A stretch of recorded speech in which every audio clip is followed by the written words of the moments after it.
Hello, welcome to the Grand Kenjeran. Hari ini kita bakal keliling Jakarta untuk visit vendor interior. Gak cuma cuci mata, kita juga bakal update ilmu biar gak kudet. Mau tahu keseruannya? Yuk ikut!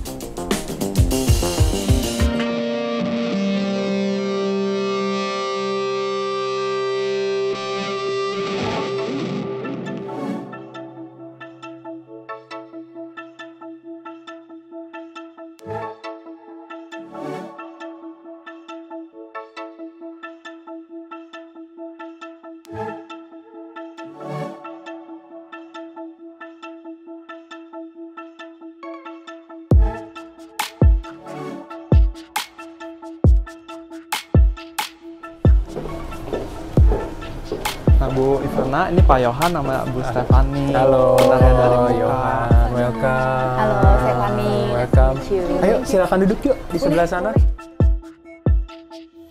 Nah, Bu, berdasarkan spek yang kita pilih untuk nanti di library di ininya kitchen cabinet, kita tuh akan pakai material yang ini dari Muka. Nah, ini beberapa opsinya. Jadi kalau misalnya ada yang dirasa lebih suka gitu, kita bisa pakai ini juga nih, Bu. Ini juga lumayan lucu. Ini lucu banget loh nih. Ya.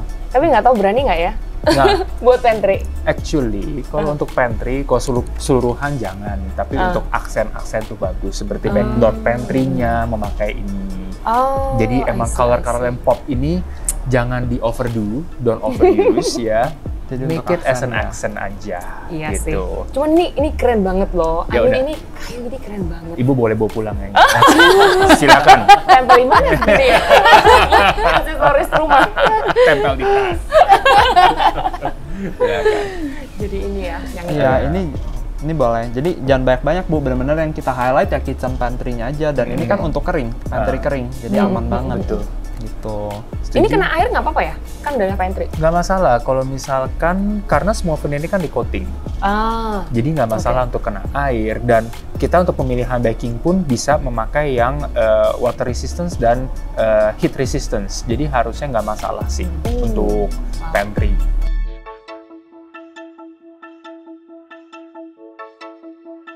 Oke, jadi hari ini saya ingin menjelaskan mengenai produk kita, Muka. Jadi Muka Surface ini bergerak di bidang wood veneer. Wood veneer itu apa sih? Wood veneer itu adalah lapisan kayu. Nah, keunggulan dari produk kita itu adalah produk kita ini udah nggak usah diwarna lagi nih. Ini natural wood dan tidak perlu diwarna karena warnanya sudah pre-made, semua sudah prefab, dan teknologi pun sudah injection. Injection itu gimana sih? Jadi injection itu kalau biasanya di Indonesia jalankan itu adalah mostly wood stain, itu seperti pelituran. Jadi beli veneer kayunya itu warnanya natural, lalu dikasih warna. Alhasil kita sering banget ngelihat kembang-kembangnya dan serat-seratnya hilang. Nah, kalau memakai Muka Surface ini, veneernya ini sistemnya injection. Jadi dari timber kayu waktu masih tebel, timber kayu tebel seperti ini, sudah dimasukkan ke dalam oven, diinjek warna, keluar-keluar warnanya sudah jadi. Karena sudah tidak usah diwarna lagi, ini akan mempermudah desainer, kontraktor, bahkan developer untuk bekerja. Kenapa? Karena tidak perlu ACC warna lagi. Sedangkan di dunia desain ini ACC warna itu adalah salah satu proses yang lumayan paling lama. Dengan adanya ini, kita sudah menyiapkan file high-res-nya. Jadi ketika desainer ini sudah ngedesain, mereka mapping sudah dengan pakai file kita. Jadi 3D renderingnya semua sudah pakai file kita. Ketika si klien sudah ACC, sudah approve, si design firm ini pun ngomong ke kontraktor udah mudah. Karena mereka tinggal kasih tahu kode yang Muka aja, kontraktor udah tahu belinya dari mana. Nah, untuk opsi pembeliannya sendiri ada 3 opsi. Opsi 1 adalah veneer material mentah seperti ini. Ini mentah, jadi lembarannya tipis. Nah, dengan veneer yang mentah ini, banyak dari kontraktor ini yang mungkin belum dapat kesempatan bekerja dengan veneer, itu kebanyakan kesulitan. Kenapa kesulitan? Karena untuk memproses veneer ini, itu punya banyak mesin. Perlu banyak mesin yang harganya nggak murah. Dari hot press, splicer, glue spreader, edging, masih banyak lagi lah yang diperlukan. Dan saya mengerti nggak semua kontraktor punya that privilege untuk langsung punya mesin itu sekaligus. kita mengerti ada kesulitan di field itu, makanya kita sudah menyiapkan yang sudah di backing. Yang di backing ini dengan HMR 3 mili atau yang sudah di backing dengan bendable plywood yang bisa melengkung. Dan saya ingin menjelaskan juga kalau veneer yang dipakai muka ini, karena ini engineered veneer, ini benar-benar environmental friendly.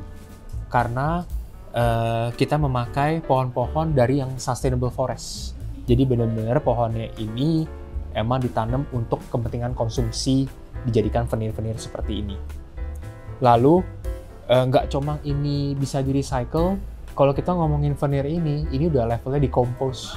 Jadi kalau kita taruh di tanah, akan jadi balik lagi jadi tanah. Jadi benar-benar sangat-sangat go green dan environmental friendly. Terlebih lagi sekarang pemakaiannya udah sangat mudah di muka ini.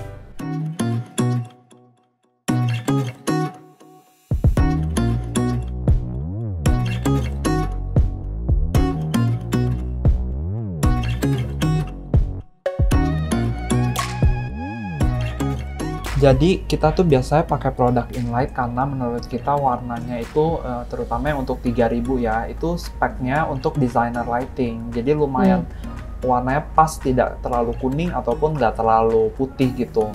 Mereka sebutnya warm white.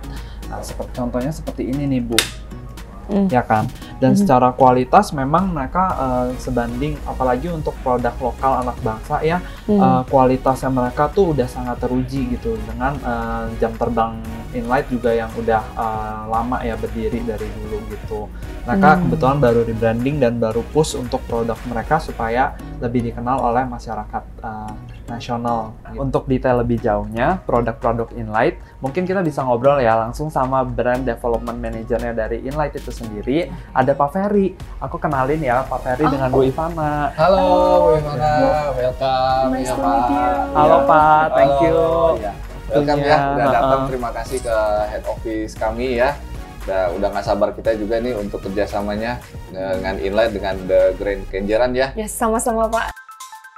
Pak, kalau yang bentuk kayak gini tuh apa ya Pak ya? Ini bisa untuk outdoor, bisa untuk indoor. Yang ini? Yang ini untuk indoor, Bu. Oh, ini untuk indoor. Iya. I see. Ya, kalau di Inlight beberapa kelebihan kami adalah salah satunya kami mempunyai banyak variasi produk sehingga sangat memudahkan untuk terutama para lighting designer, para arsitek ya untuk memilih produk-produk yang cocok, lighting produk yang cocok untuk desain-desain mereka. Kami mempunyai lebih daripada 1000 SKU dengan berbagai pilihan warna, baik itu untuk kebutuhan komersial maupun residensial, bahkan di industri pun kami juga punya produk-produk tersebut untuk para customer yang membutuhkannya.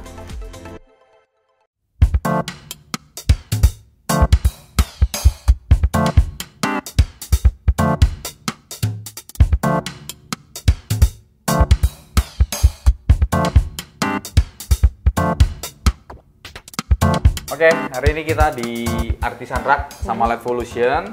Kita di sini mau pilih karpet sama lampu dekoratif buat unitnya kita. Oke. Ya. Nah ini kalau di sini dilihat kayaknya nih dipajang di depan nih kayak biasanya tuh paling mahal. Paling mahal. Ya, paling mahal. Jadi kalau betul ini nih, kalau lihat kan kayak ada shimmer shiny-nya ya. Nah ini nih bahannya tuh dia dari bambu silk. Oh, gara-gara materialnya dia mahal? Iya, jadi selain karena materialnya sendiri, terus pembuatannya kan dari mesin nih, ya. Jadi dengan bahan yang bagus, terus dengan ada efek-efek shimmernya kayak silk, jadi kayak ada silk-silknya gitu. Jadi kalau kena lampu coba lihat bedanya, dia kan kayak kelihatan hidup patternnya. Iya. Ya, jadi pattern tuh lebih hidup. Walaupun pada dasarnya kalau mau pegang kan teksturnya cuma kecil, nggak sampai naik turun. Ya. Ini salah satunya. Ya, ada juga nanti kayak ini juga kayaknya sih masih sama ya, bambu sama silk sih. Ini motifnya cuman nggak cocok sama unitnya kita. Iya, tapi bagus banget loh ya, motifnya. tapi ini kan ini lebih kelihatan lagi nih loopingnya naik turunnya ya, motifnya. Nah, cuman yang ini masih mesin ya. Kalau kecil-kecil kayak gini nggak bisa handmade. Nah, mewah ya. Iya, sekarang karpet ini penting ya. Istilahnya kalau karpet ini art piece-nya lantai. Saya sangat nyesel sih kalau misalnya ada satu project yang nggak mau pakai karpet gitu loh. Nah, langsung itu, beda ya? Wah, pasti jauh bedanya. Feel-nya langsung beda. Feel-nya nggak dapet. Biasanya tuh nggak dapet gitu loh. Nah, ini yang tadi aku bilang. Oh. Lihat ya. Nice. Jadi patternnya aja udah kelihatan tuh, feel-nya ya, bohemian, boho-bohonya udah dapet banget kan ya. Terus lihat, yang kita seneng itu ini perpaduan antara natural sama mesin. Ya, Rencananya tipe-tipe yang kayak gini yang kita masukin ke unit. Oke. Nanti, gitu loh. Ada beberapa tips dalam pemilihan rugs atau karpet ya. Yang nomor satu paling utama itu budget. Jadi kita harus sesuaikan dulu dengan budgetnya kita ya. Karena di luar sana tuh ada beberapa macam tipe rugs, dari yang paling affordable sampai paling yang luxury juga ada gitu loh. Jadi kita harus menyesuaikan dulu cocoknya kayak gimana.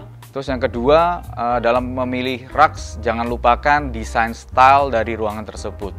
Karena dengan adanya rugs atau karpet ini, dia bisa mensupport desainnya kita ya. Contoh, misal desainnya kita ini lebih ke Skandinavian.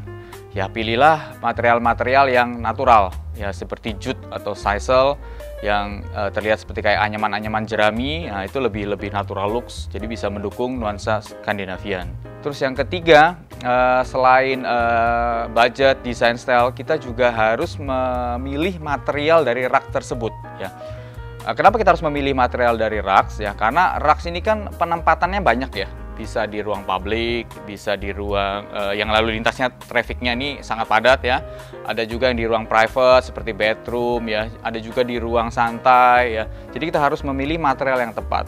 Satu lagi yang harus kita ingat dalam menentukan rak adalah masalah dimensi size rak tersebut ya. Jadi jangan sampai kita naruh rak itu terlalu besar atau terlalu kecil dalam ruangan ya. Ada beberapa tips ya kalau kita mau menentukan dimensi rak yang tepat ya.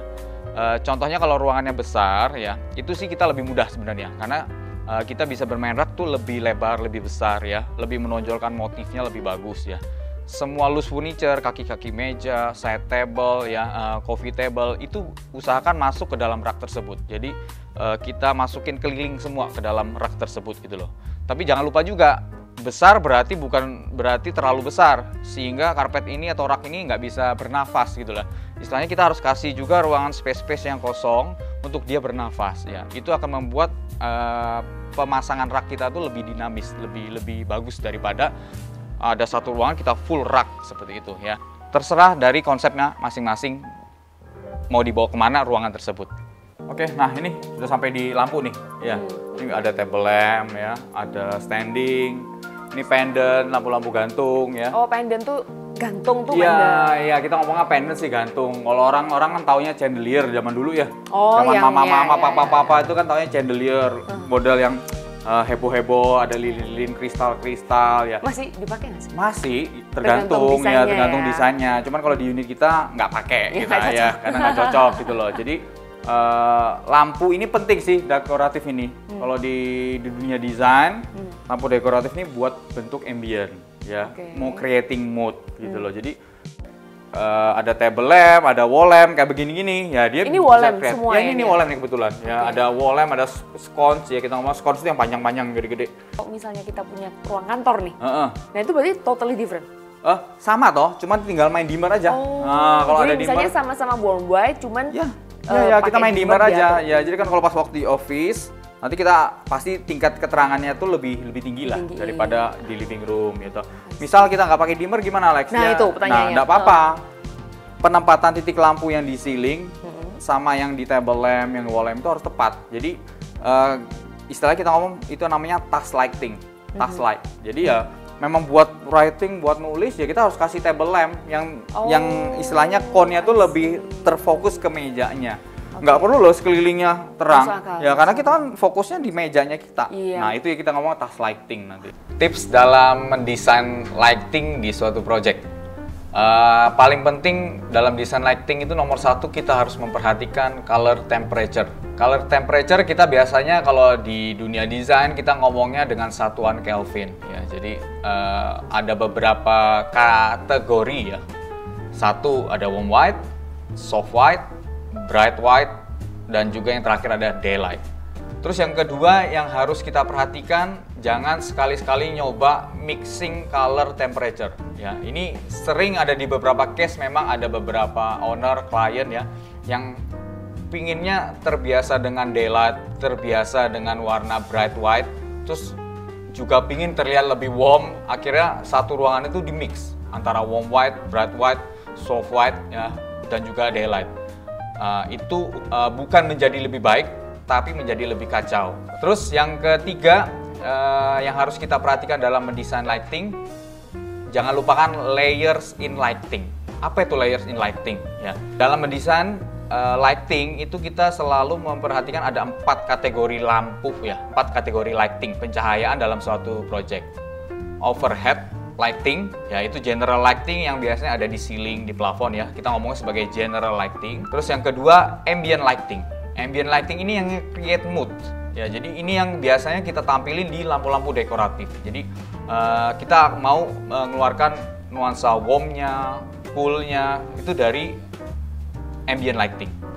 Terus yang ketiga, task lighting. Apa itu task lighting? Task lighting itu kita ngomong directional lighting. Jadi lampu-lampu yang untuk sorot, artwork, art piece, yang buat baca, buat nulis, ya buat preparation di dapur. Itu yang kita ngomong task lighting. Ya. Terus yang terakhir ada juga kalau di detail arsitektural, di detail interior, kita selalu membuat action lighting. Action lighting itu biasanya buat efek kalau ada detail-detail arsitektural atau detail-detail interior yang ingin kita tampilin. Contoh pemakaian lampu LED di rak buku ya. Juga bisa ada beberapa lampu yang muncul di ceiling yang terkait dengan detail-detail arsitektur. Nah, itu yang kita ngomongnya sebagai action lighting ya. Jadi dengan permainan layering ini akan membuat nuansa ruangan itu akan lebih hidup. Oke, yang terakhir biasanya yang kita lakukan sebagai desainer apabila kita nggak yakin dengan seberapa terang, seberapa cukup intensitas lighting di ruangan kita, kuncinya kita pakai dimmers. Ya, banyak dimmers, tipe-tipe dimmers yang beredar di pasaran sekarang ya, dari yang affordable sampai yang paling mahal. Disesuaikan aja dengan budgetnya. Dengan pemakaian dimmers, kita bisa lebih mengatur mood ruangan mana yang harusnya terang sesuai fungsinya, yang mana harusnya lebih gelap pada saat kita melakukan aktivitas di ruangan tersebut. Jadi dramanya akan lebih dapat lagi. Alright, oke. Thank you ya. Thank you. Kita Bye. ketemu di unit ya. Yuk. See you. Bye. Yes, milih aksesoris tuh emang the best part buat aku ya. Kalau misalnya kelilingan gitu, kelihatan kan tadi kalau misalnya karpetnya bisa macam-macam kayak gitu, bahannya juga beda-beda, lighting juga sangat variatif sekali gitu ya. Makanya itu nggak sabar lihat unit kita jadi nanti di The Grand Kenjeran. Di episode berikutnya, apaan ya? Pokoknya nggak kalah seru, jadi kalian harus ikutin terus. Oke? See you!